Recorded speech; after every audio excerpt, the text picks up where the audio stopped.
मोनू और जादुई चित्रकारी। एक मोरल कहानी। एक छोटे से गांव में मोनू नाम का एक बच्चा रहता था। मोनू को चित्रकारी का बहुत शौक था, लेकिन उसके पास केवल एक पुराना पेंसिल और कुछ पेपर ही थे।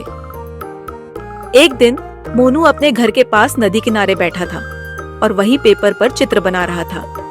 अचानक एक बुजुर्ग बाबा वहां आए और मुस्कुराते हुए बोले, बेटा, क्या तुम्हें चित्रकारी पसंद है?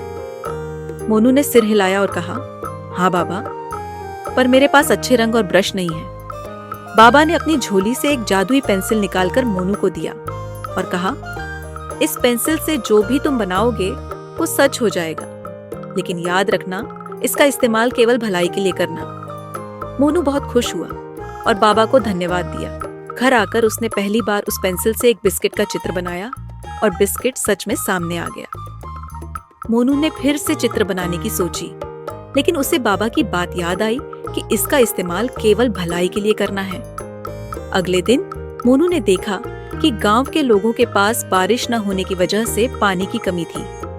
उसने पेंसिल से एक बड़ी झील का चित्र बनाया और झील सच में वहां बन गई, जिससे सभी लोग खुश हो गए। इसके बाद गांव में जब भी किसी को मदद की जरूरत होती, मोनू अपनी पेंसिल से उनकी मदद करता। धीरे धीरे मोनू गांव के सबसे प्यारे और मददगार बच्चे के रूप में मशहूर हो गया।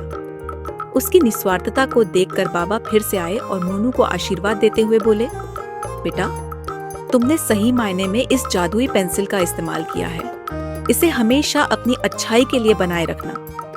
मोनू ने हंसते हुए कहा, बिल्कुल बाबा। और इस तरह वह बच्चा और उसकी जादुई पेंसिल हमेशा के लिए गांव वालों के दिलों में अमर हो गए। इस कहानी से यह शिक्षा मिलती है कि अगर हमारे पास कोई विशेषता या शक्ति है, तो उसका उपयोग दूसरों की भलाई के लिए करना चाहिए।